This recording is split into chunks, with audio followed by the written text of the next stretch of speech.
another episode of the MSP Initiative. But we're mobile in the RV Channel Strong Tour going across America right now. So hopefully my connection sticks in there.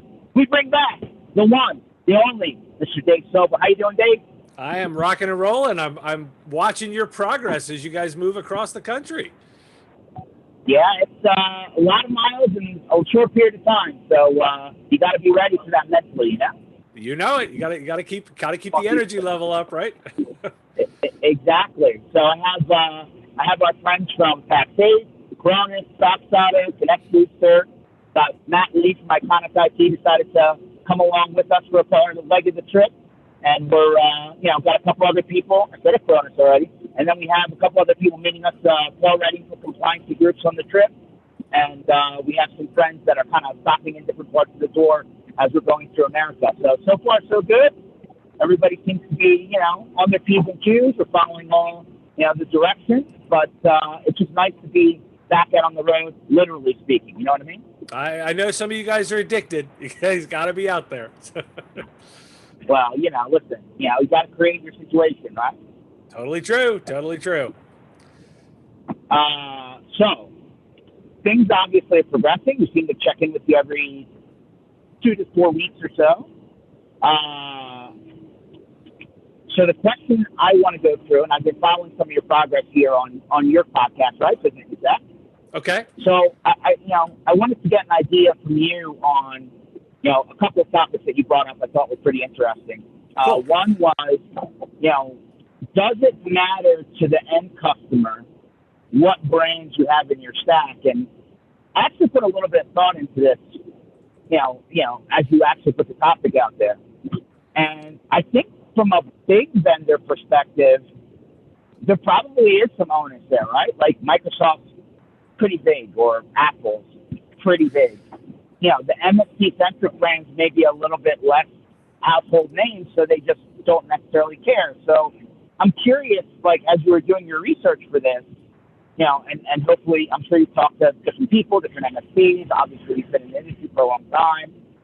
What is the demarcation point between large enough that the end customer cares or small enough that they just need a checkbox? Yeah, so it's a great question. And for those that didn't catch it, I did an editorial. It's out as a YouTube or a bonus episode on my podcast. And I was asked by one of my Patreon supporters, how much do customers care about the brands that you do business with? And so you asked the right questions, but I want to go one step further, because the real person that matters on this is the end customer. All that really matters is who is the understanding that the end customer has of these brands. You mentioned two, let's take them on right away, like Microsoft and Apple. I think there is some level of differentiation on a select few brands. We might be able to call them the big tech ones, because I would lump like Google, Facebook, Apple, Amazon, Microsoft, the big five.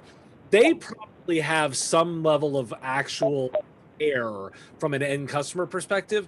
And the reason is very particular, is those companies have a relationship with end customers that is personal as well as business.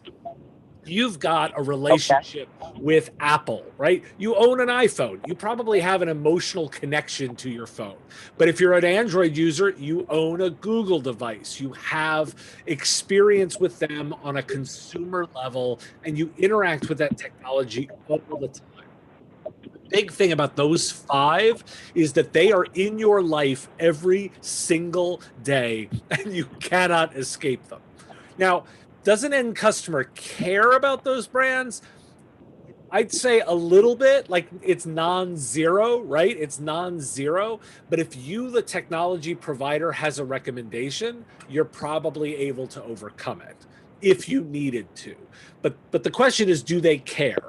I don't think a end customer is going to buy from you because you say, oh, I do business with Microsoft. I think they kind of expect you to do that. I think they expect you to understand those big five companies that I was talking about, and it's essentially irrelevant. Now let's go a little bit deeper, right? Let's go into the kind of the next level of big companies. HP, Cisco, like these big brand name, Lenovo, like anybody in these, and they're generally going to be in the hardware space, right? Because they're very large. I think this is the instant where it doesn't matter. If you go to most end customers and you sell them your brand of whatever, right? We do business with Lenovo, we do business with HP, they are going to take your recommendation. I might give a little asterisk for Apple and the Mac. There are going to be people that are like, hardcore Mac people, and they're going to probably, as business owners, look at it from the perspective of, I don't want to be retrained, or I don't want my people to be retrained. They're going to weigh that, but you could overcome it. I would probably advise you not to try. But if you're go to most business owners and you say, hey, I know you buy Lenovo laptops, we're going to switch out for for Dell ones, they're going to just say yes. They don't care. And you definitely get the further back, if you recommend one firewall brand or networking switch, the end customer just does not care. But Dave, there's a demarcation point, right? Because I would assume everything we talked about so far has been about SMB, and I know that is quantified differently depending on who you talk to. But once you get into slightly larger organizations, they may have a different opinion on these things, right? So, sure, I think the answer is yes, but it's only going to really come from a contract relationship perspective. I really think, I don't think that these are not buyers that are generally going to be buying for emotional reasons. If you're dealing with, say, a mid-market company and you're dealing with the IT shop, they may say to you, hey, we have a 3-year contract for support with Cisco. We're very happy with that. You can overcome that. If you came in and said, look, I've got a 15-year experience with, Meraki or not, sorry, think of somebody, I'm trying to come Ubiquity, right? And I want to put in a different wireless access point. They're probably going to still go with your recommendation because they've brought you in for your expertise. And that's the theme of where I'm going with this, is expertise will always beat out that brand loyalty at almost any level. That's what happens when you bring in system integrators, solution provider, VAR, whatever level they're at, it wins. So then, Dave, does it matter about being the platinum partner for XYZ vendor or the gold for solutions provider for XYZ? Does that matter then if the end customer just doesn't really? They're really just buying an outcome, right? Does that marketing make a difference? Not really. Not really. Now, it's going to make a difference to the MSP, the solution provider, the reseller, the system integrator, in terms of their ability to execute, their ability to get a good margin, their ability to get monies to put into market development. Like, I'm not dismissing all of that value. That value, however, is to the provider, not to the end customer. And that's where, my statement is do not get that hung up on these vendor name brands out to the end customer, because ultimately doesn't really matter. So the logos on the bottom of the website of, hey, we work with all these companies, you're telling me that's not going to really make a difference on the buyer at this point? Not really. It's the, and not so much that I wouldn't put much energy there because of it's such a negligible difference. There are things you can do that'll make such a better difference in terms of the way you positioning. Like if you took that energy, time, and money and made sure your own messaging was more targeted or more specific or slightly better polished or a little bit more efforts or did better measurement, all of those moves are better.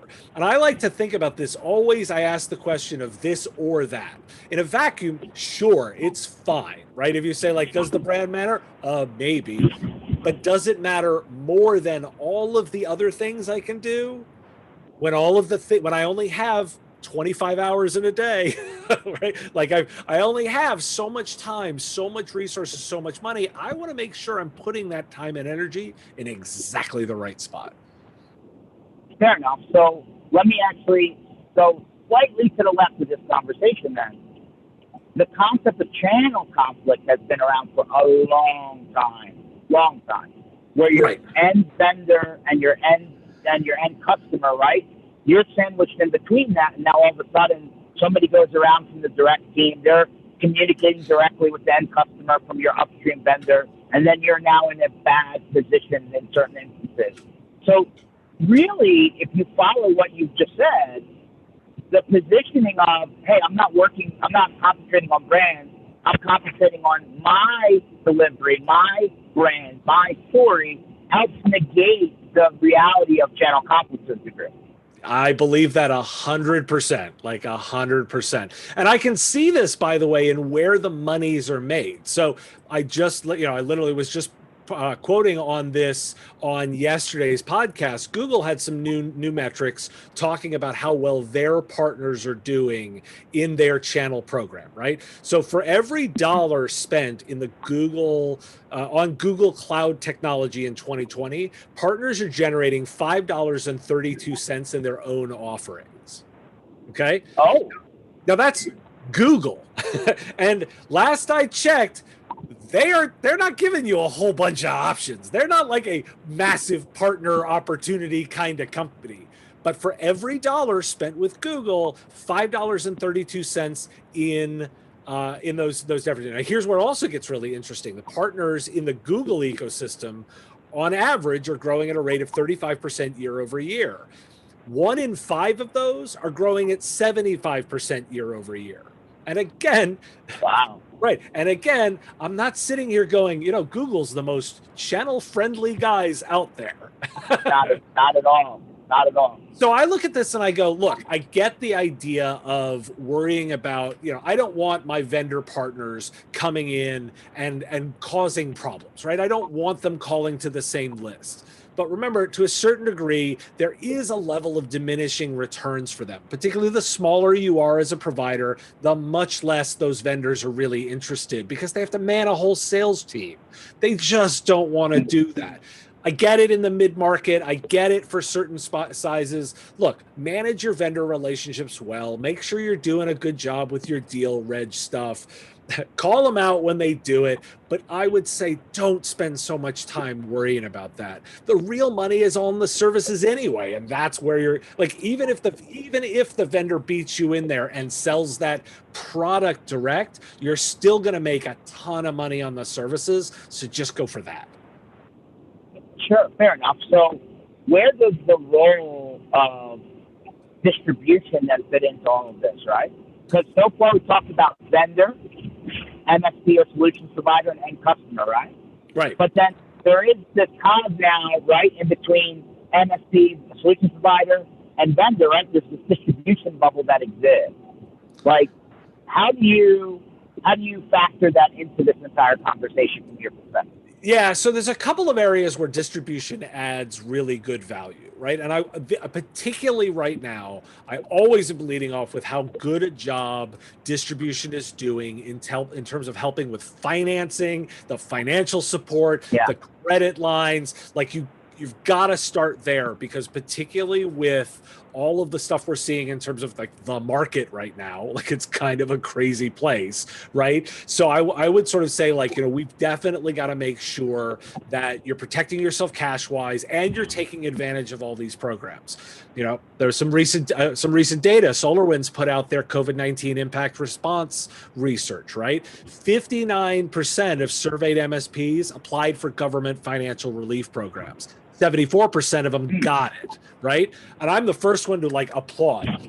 Go for it. That is what these programs are for.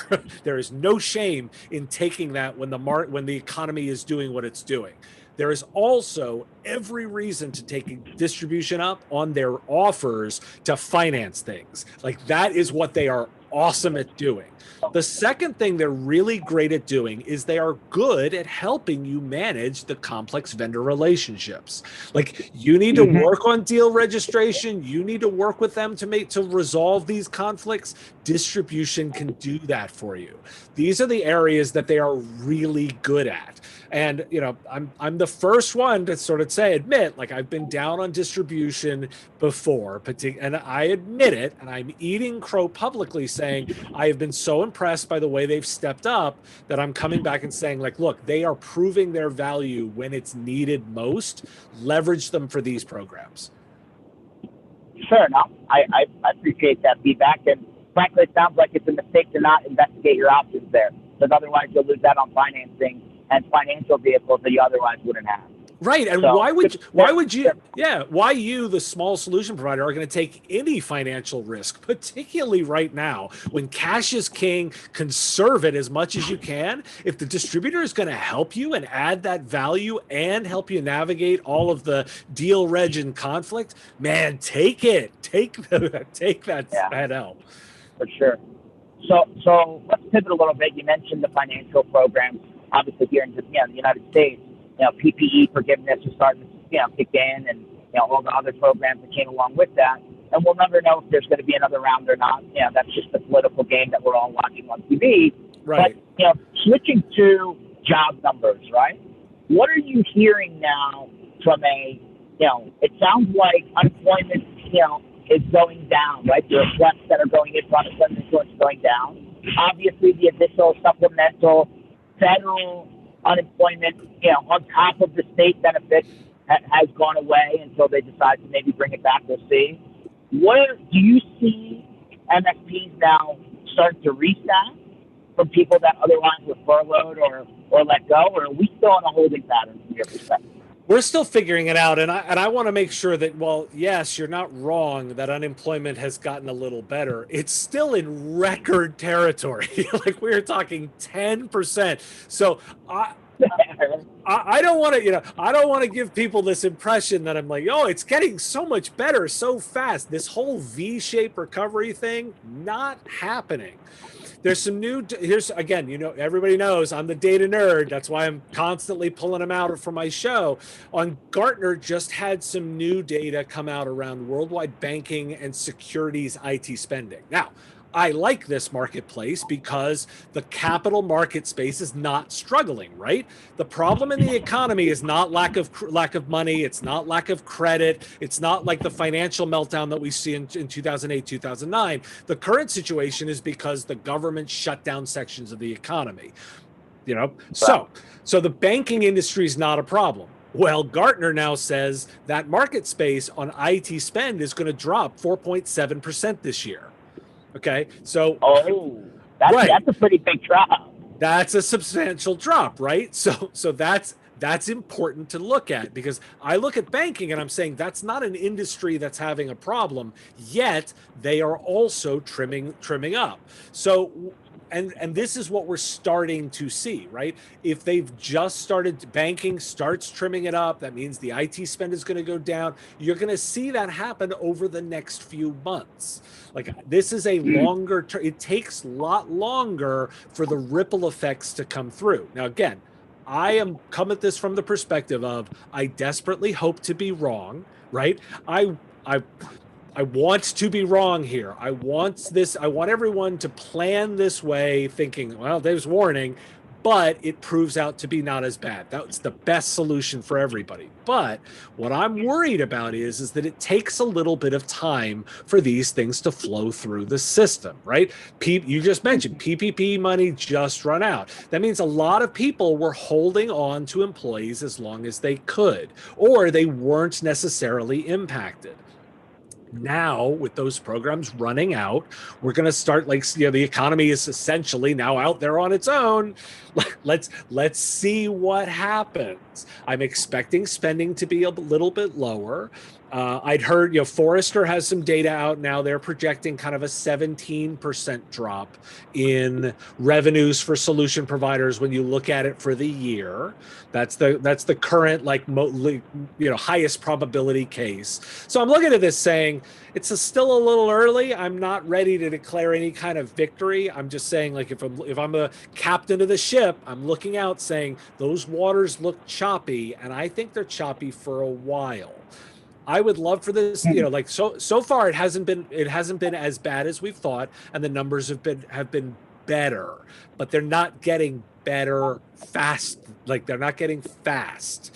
This is even if we're looking at a recovery, it's not a V-shaped one. It's probably a U-shaped one, meaning going a long time out before it gets better. So the long-winded version of saying, like, I'm feeling like the market is just at this point. We're going to start seeing a lot of new data points come out towards the end of August and into September, particularly, like, we'll see what the politicians come up with, right? But we'll know either way, and we'll start having some data about what it means to be without that level of protection.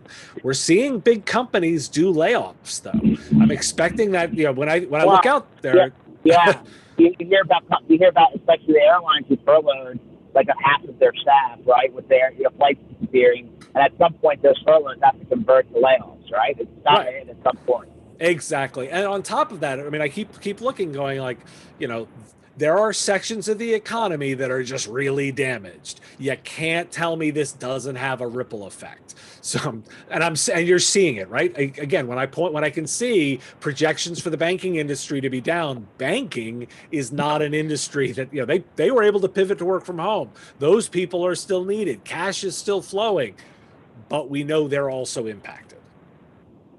So Dave, this may be a very interesting question, but I feel it's worth mentioning in the same light.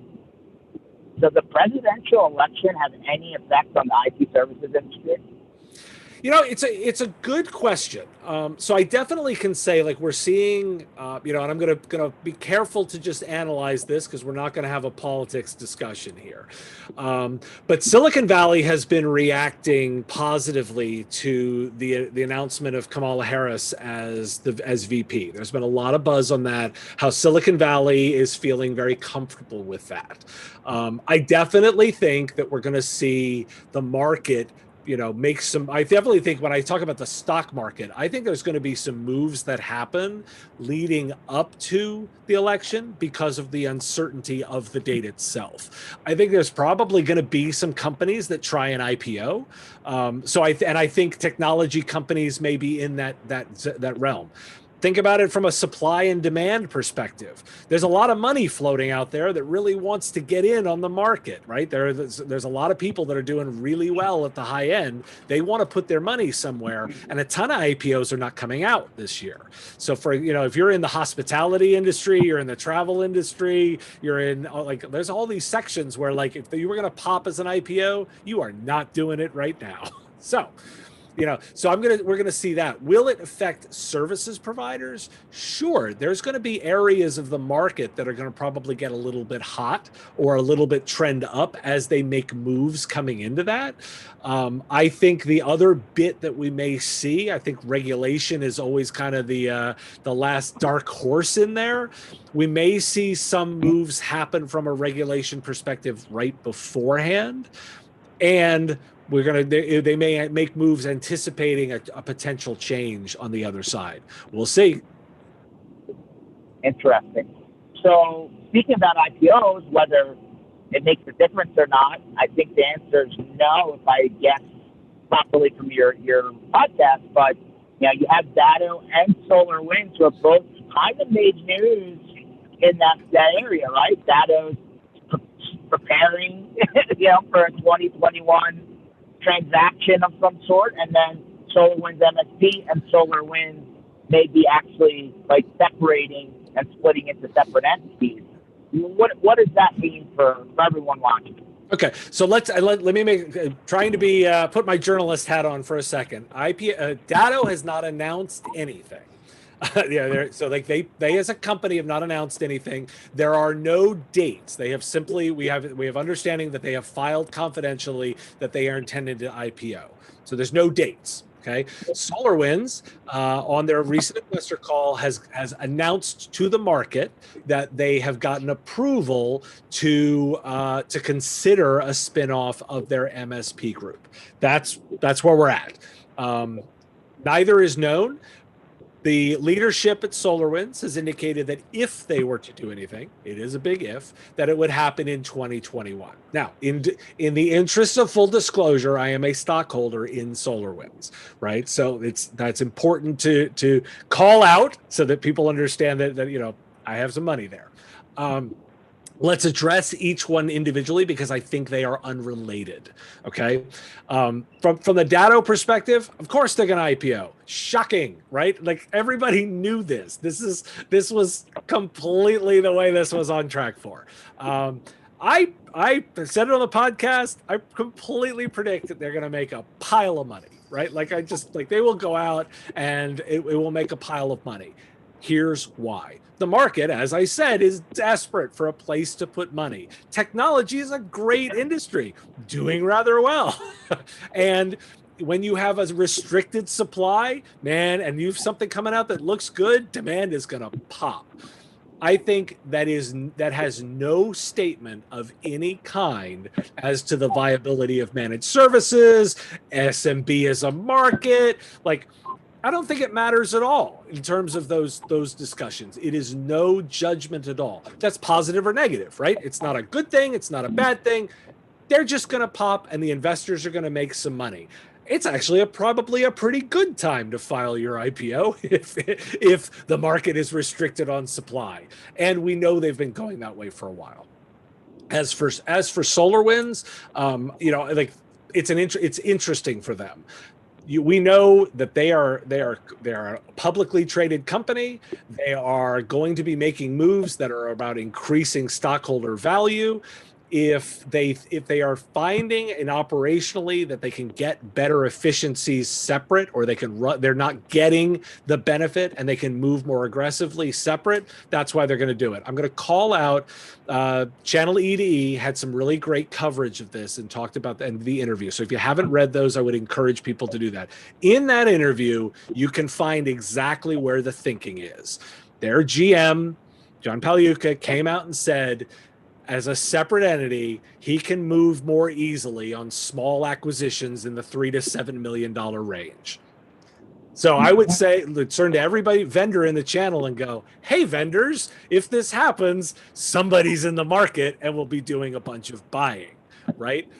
But I would sit here and say that's their strategy. This is to free up the ability to go buy additional companies. If you believe that there is value to you as a provider in their ability to buy more companies, this is good for you. If you believe that is all they're doing and they aren't spending those dollars on building things, you may be more negative on that.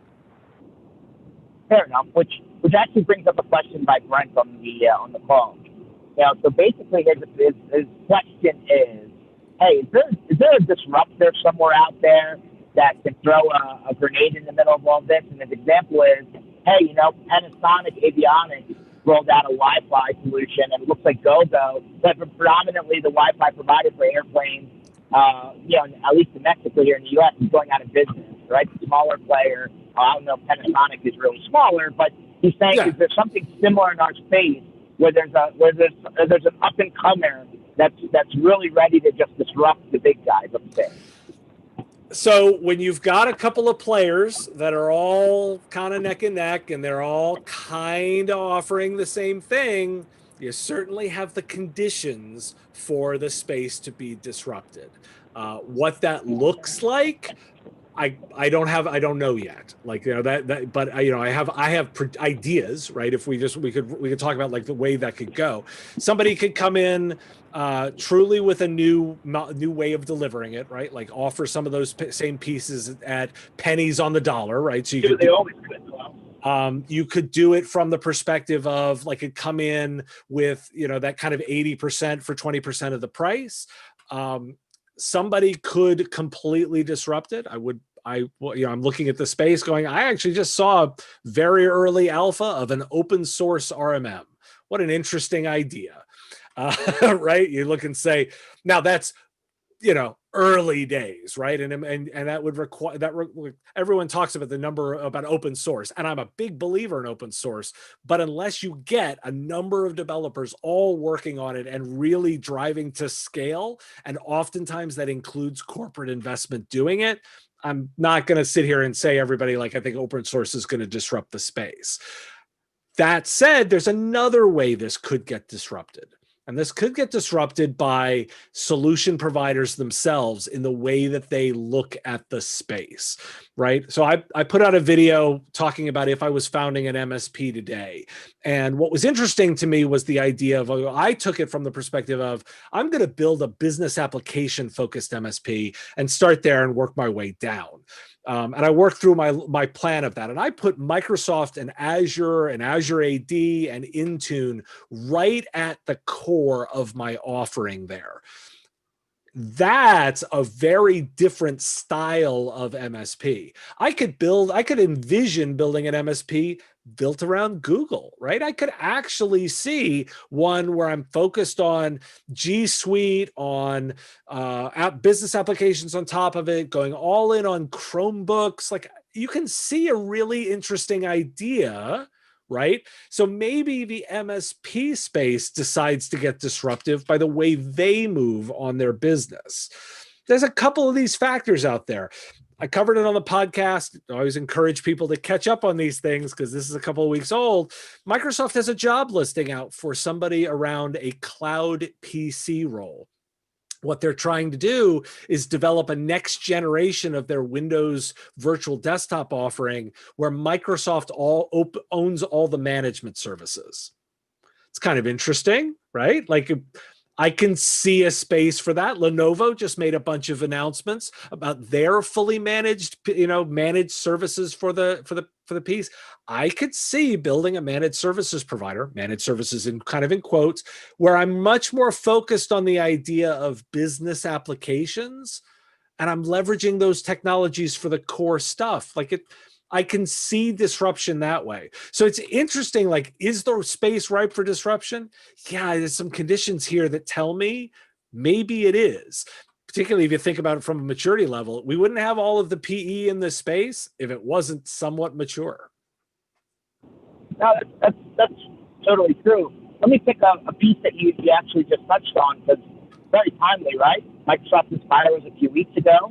You hear Microsoft with Intune seems to be really starting to concentrate on the MSP vertical, where they maybe haven't put the investment in past years. You heard, along with that, Intune starting to take a center position. You hear a collaboration between Microsoft and SolarWinds from an RMM type collaboration. Where do you see that going? So Microsoft really interests me, and I consider them very innovative and different right now. They are Satya Nadella is a really a great leader to that organization. You can tell he is driving them to think about their marketplaces in new ways. Let's talk at a real high level strategy for them. Everything is about their Azure business. Everything is about their Azure business. And let me give you a really kind of out there example to paint the picture. Microsoft is moving really aggressively, of course, this holiday season with their Xbox Series X and their X Cloud offering. What's really interesting about the way Microsoft is attacking the market versus Sony is that Microsoft is coming in here where the core product really appears to be their subscription service Game Pass, much more than the devices. Sony is really worried about selling PlayStations. Microsoft wants to sell you X Cloud and Game Pass, and why. They can give away xCloud and instead sell Azure licensing to the software providers to put their games running on Azure. So that's why xCloud really matters in that subscription service. Now, we all put our managed services, monthly recurring revenue lens on that going, Oh, I get it. Like if we can get end users to consume the computing power, I'm using the generic terms, right? The computing power of the gaming, and I sell the capacity to the providers, that's a great business for them. So let's think about this in our market.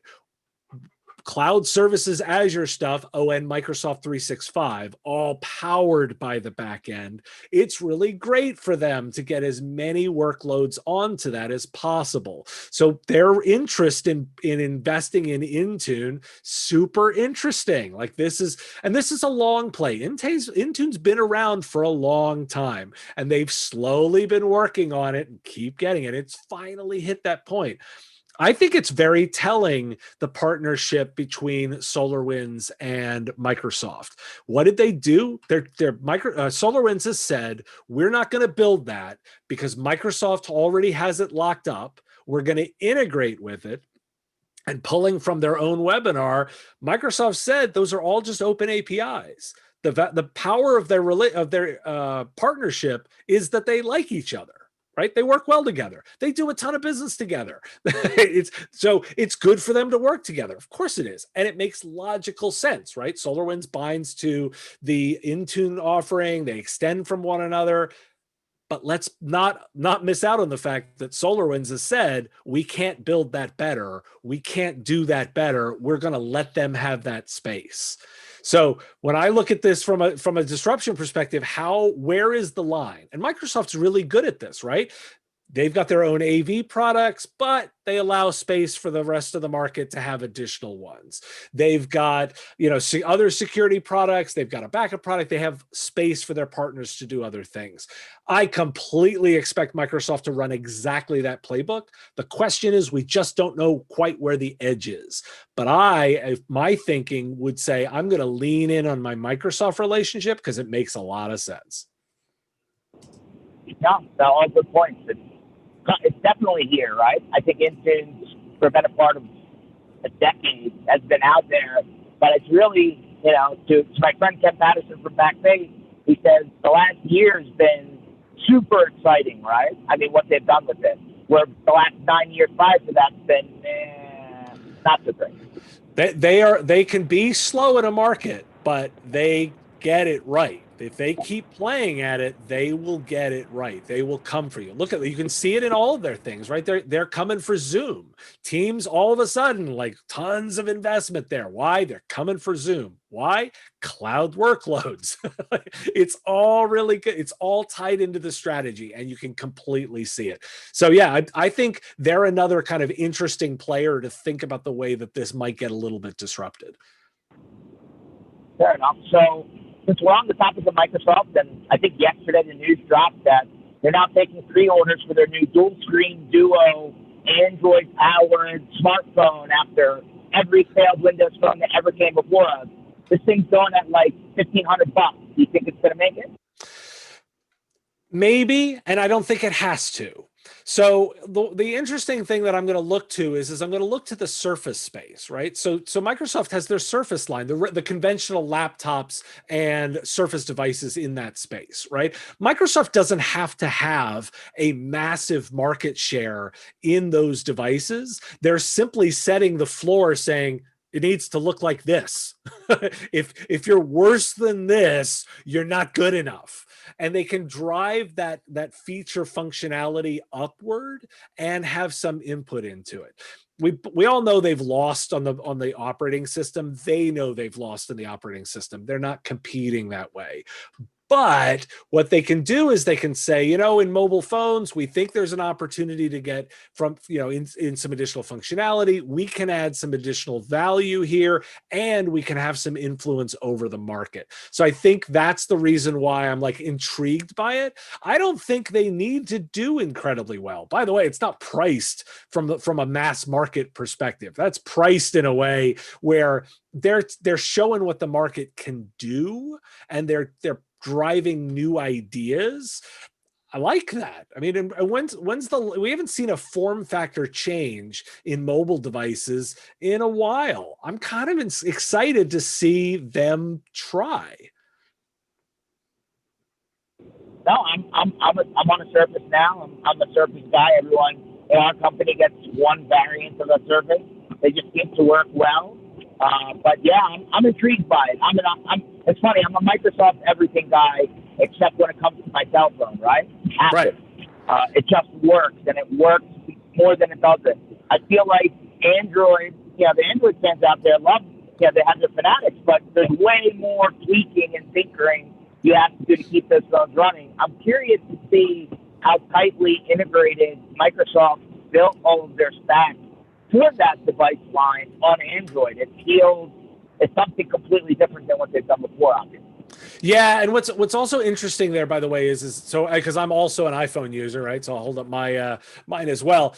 Let's note that I'm sure we both are using Microsoft platform stuff on those devices, fully loaded with all the Office suite, with Teams, with Skype. So Microsoft has done a really nice job of making sure their stuff is everywhere. Like they are making sure that they are the productivity platform, and they've pivoted smartly in terms of moving away from just thinking of Windows. So I give them a ton of credit. No, fair enough. So let's talk about security for a second, because even over the last day or two, there's been large security breaches again that are hitting the headlines, right? What was the one that just hit? Sam's Club? Oh, Sam's Institute? Okay. Just had 100,000 plus accounts breached? Okay, so when does it stop, Dave? The security thing just seems like it's just waiting for the next guy to get hit. The insurance companies are clearly going to pivot and start charging more. MSPs seem to not wake up to this until they themselves get hit or one of their customers. The software that they're using has some maybe been in the middle of that. It just seems like an ever-evolving situation. So I'm just trying to understand when everybody figures out that, it's now time to do something different. Where does this go, Dave? How does this get better? So you're teasing, you've without even knowing, because we hadn't talked before that, you've teased up. I've got an interview coming out on the weekend on my podcast. It'll be out on Monday on my YouTube channel with Joseph Brunsman, who is a cybersecurity expert in the insurance space. So he's an insurance broker, focuses on this space. So he and I talk in the interview about why rates are going up, what insurers are looking for, where those trends are happening from the insurance angle. So it's a really interesting conversation about what's going on in that marketplace. I'm going to keep saying this till everyone is tired of hearing it, but I don't think enough people have heard it yet. We really have to be thinking differently about the way we talk about security. Armed gangs of criminals are breaking into businesses, and they are holding business owners hostage with attack weapons. By the way, I would tell everybody, catch the Business of Tech tonight, where I talk about the new franchise model that ransomware creators have started doing, where they've built an affiliate network to deploy ransomware. It's an incredible franchise model that they've all built so that they're printing money on the adversary side. So catch the episode today. It drops today at 5. But in answer to your question, what changes it? Look, if what I just described with those criminals was happening on the streets, there would be calls to arms. The government, like state governments would be told, city governments would be getting involved with their police departments, with their investigators, pulling in the FBI. This is why we're going to be regulated as an industry. This is why regulation is coming for us. The window is shortening. The window is shortening for solution providers to do something about it, to start demanding that we do something, that we actually pull together. And this is going to have to fall on solution providers. Again, that when I had this discussion with Joseph, we talk about why regulators are making the moves they're doing, how they're thinking. I think this is going to change, and our window to be part of the solution is closing. It will, because state AGs are not, attorney generals are not going to let this happen. We've clearly seen the moves already in Louisiana. I'm aware of several others. This is not the end of it. I'm not ready to report on it because I'm not, we're not at that point yet. But don't think anybody who's sitting out there saying, "Oh, the Louisiana thing is a one-off." It's not going to. You're not paying attention. It's changed. This is a whole market space, and this is, for me, this is what I'm spending a lot of my time working on and researching for my podcasts is around these kinds of issues, because I think this is the big change. But Dave, I mean, what about the companies who, like Garmin, got hit? They paid the multi-million-dollar payout to bring their business back online, and their response is it's a tax deduction. Yeah, well, it's at some point, right? We're going to move toward more significant regulation on us as the industry on the provider perspective. We are going to get privacy laws in this country. They are coming more and more. And I mean, and you can see it because it's probably going to happen to the marketplace. So the EU just recently announced that they are no longer going to recognize the US EU Privacy Shield law, right? That's not good enough anymore. It doesn't cover EU citizens. There's some 5,800 companies of all sizes that are now that were using that as their protection and their shield. Now they're not able to do that anymore. So the EU is going to start dictating US law, because last I checked, we all want to do business there, right? Or even if you, the local provider, doesn't, your customers probably do. There are some of your customers that do business across international lines. The rest of the world, i.e. Europe in particular, is not going to let this all just go. So these bits are coming. So I hear you. I think where I see this going is citizens and are not going to tolerate this level, and enough businesses are going to start seeing the impact. We're seeing it increase on insurance. I mean, again, we're going to use Garmin, and I'm just speculating, but I bet their insurance is going to be a whole lot more expensive going forward, right? Exactly, a lot more. These ransomware incidences, these security breaches, they are not cheap. Right? This is not we're measuring it in the millions. This is not sustainable. Something's going to change. But pivoting to the other side, Dave, now you have the bad guys, the state-sponsored, software companies basically building in all the back doors anyway, right? TikTok is the one, WeChat, right? You heard the ban that was signed. Hey, if something's not done within 45 days, where is the protection from the existing marketplace to prevent that from happening? Because it's happening from an app that should be safe because it's already in the store, right? Right. Now, look, we have to acknowledge, if we're going to bring up TikTok, and we're going to bring that up, that is very much a set of political moves, and that is very wrapped up in politics, because it's a perception versus reality. We all know there's a bunch of security experts that have looked at TikTok and said it's not any different than Facebook or Google in terms of their extraction. I could make a pretty solid argument that the market was going to take care of that on its own, because TikTok wanted to IPO. The only way you were they were moving towards IPOing in the US market. If you're going to go under SEC and regulation and become a publicly traded company, you're not going to be playing dirty games on the back end, and it's going to become exposed. So I think the market might have taken care of that, and I said it on the show, and I'm going to kind of keep observing. I think this is a distraction, to use TikTok as an example. It's too tied up in US-Chinese relations and the trade war going on for political reasons that you kind of have to separate that out from a smart conversation about regulation and privacy law. They are connected. I'm not saying that they aren't related. I just have to say, as an example, it leans too much to the trade problem versus the privacy stuff. Now, That said, we just had a whole round of massive hearings with Facebook, Apple, Google, and Amazon talking about their anti-competitive moves. I tend to fall on the side of the fact that I think, moves need to be taken here. I will point to the fact that antitrust law is the one area where the US government has like a perfect batting average. They are great at that. And what they do there, it's one thing where, even no matter where you go on government regulation and government intervention, they have a perfect track record.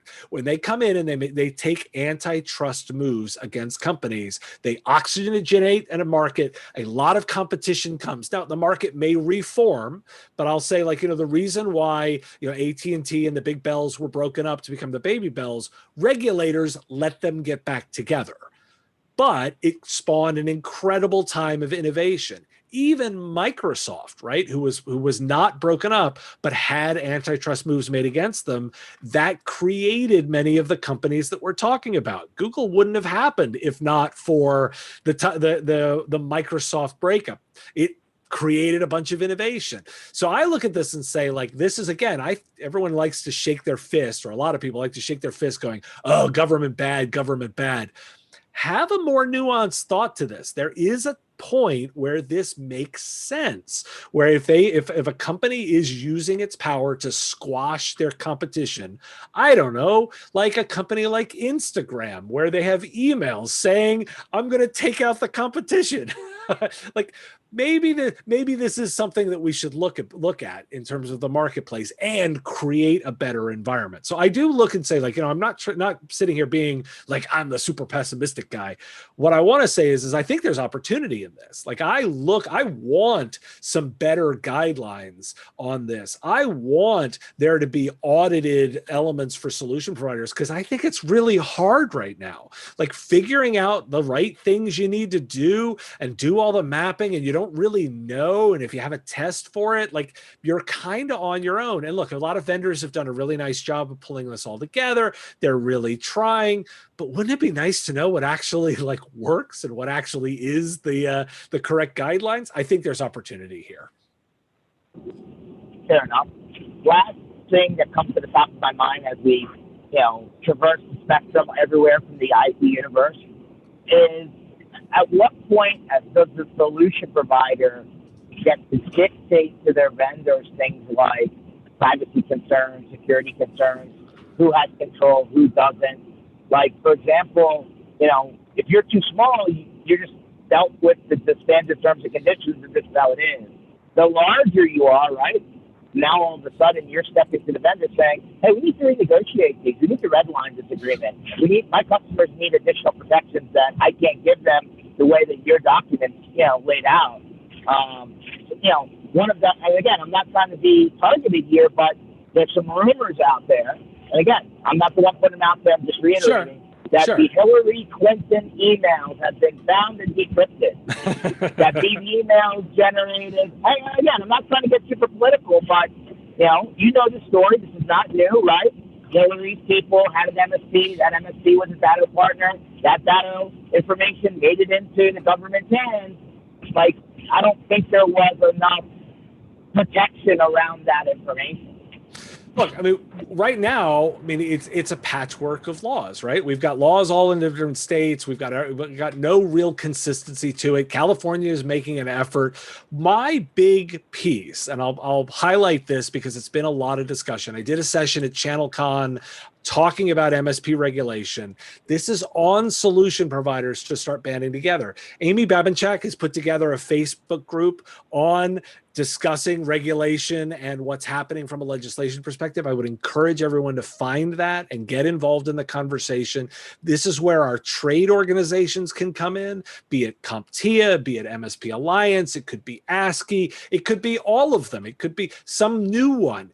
This is where, And again, solution providers need to take the lead. I totally believe there's an opportunity for vendors to support that, but solution providers, you cannot wait for the vendor to put some program together, or you've got to take control of this, start having conversations, because it is an opportunity. The opportunity is to set the guidelines, to set the direction.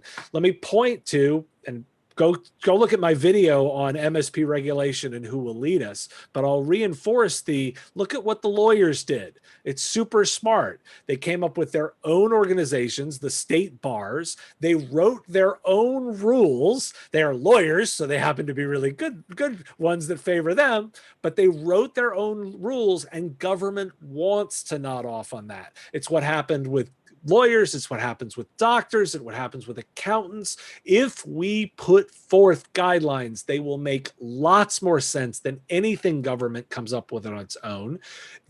Government wants to endorse an idea like this because they know there's a problem and they don't know how to solve it. This is our opportunity. And do not think, you can just kick back and say, well, I'm good enough, so, it'll just work out because I'm already delivering services. Because think about that. If you let non-qualified people write the regulations, you may be good enough and not fit the regulations because the regulations are wrong. So now you've made a bunch of work for yourself, and you have to go fight regulations that don't make sense. Don't let it happen to you. So Dave, how do people find you? I know you just mentioned this insurance, cyber insurance expert coming up. I know you obviously reference a lot of these, podcasts and videos that you've been putting out. Some of them really recent, some of them a little bit further back, but it's all coming together. Where do people find all of that content? So I'm easy to find. Everything is at mspradio.com. What I would say is there's two big things to do. The first is hit the blue subscribe button, find the podcast on your favorite podcatcher. It's free, everybody, and it's only 5 minutes a day. So you can find it however you want to listen to that news, even on Amazon devices in your flash briefing. mspradio.com, there's a big blue subscribe button. I put out all of the content, including these long-form editorials, come out on the podcast. On Mondays, I put out a video version of it on my YouTube channel, which you can also now find. It's at youtube.com/c/MSP Radio, or there's a link right on mspradio.com. I really encourage people to hit the red subscribe button and then hit the little bell to get the notification. That way you know when these things come out.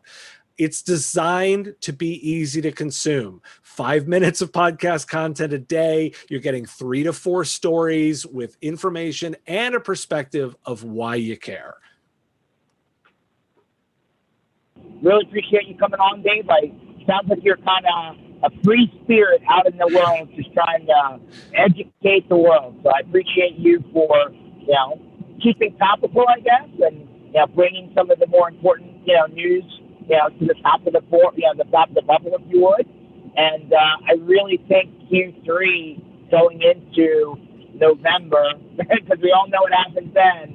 There's got to be stuff that all intertwines to that point, in my opinion. I think that's going to be the focal point of the rest of 2020. I think you're right. Look, I'm out here I'm trying to spark conversation. Like, I don't sit over here saying I have every answer. It's why I dig around in as much data as I do. If somebody thinks that I'm wrong, I'm the first one to go, that's awesome. I'm glad you think something, because you've formed an opinion and now you can do something with that information. It's okay to be wrong. I'm fine with that. In fact, I really welcome the debate. So find me, reach out, let me know what you're thinking about these ideas. And I look forward to coming on anytime you need me, George. Awesome. And Brent, I am currently on the Channel Strong RV bus on my way to Phoenix, Arizona for our next Channel Strong in-person live outdoor event. For everyone that's following us or not, you can find us at mspinitiative.com/Channel Strong Tour. We're on LinkedIn and Facebook and Twitter. If you just search for hashtag Channel Strong, you'll see our entire progress, and we're trying to do some recent updates as we're traveling along the road. So this is 15 cities in 3 weeks. This is city number 4. We've got a long way to go, so definitely keep watching us, and we'll still be doing our Tuesday and Thursday MSP initiative shows like we did today. Thankfully, our hotspot setup worked out today. But Tuesdays and Thursdays, 1 o'clock Eastern. Then keep the eyeballs on our tour online. Thanks for joining us today, Dave, and thanks everybody for watching today. And we'll see you on the fly.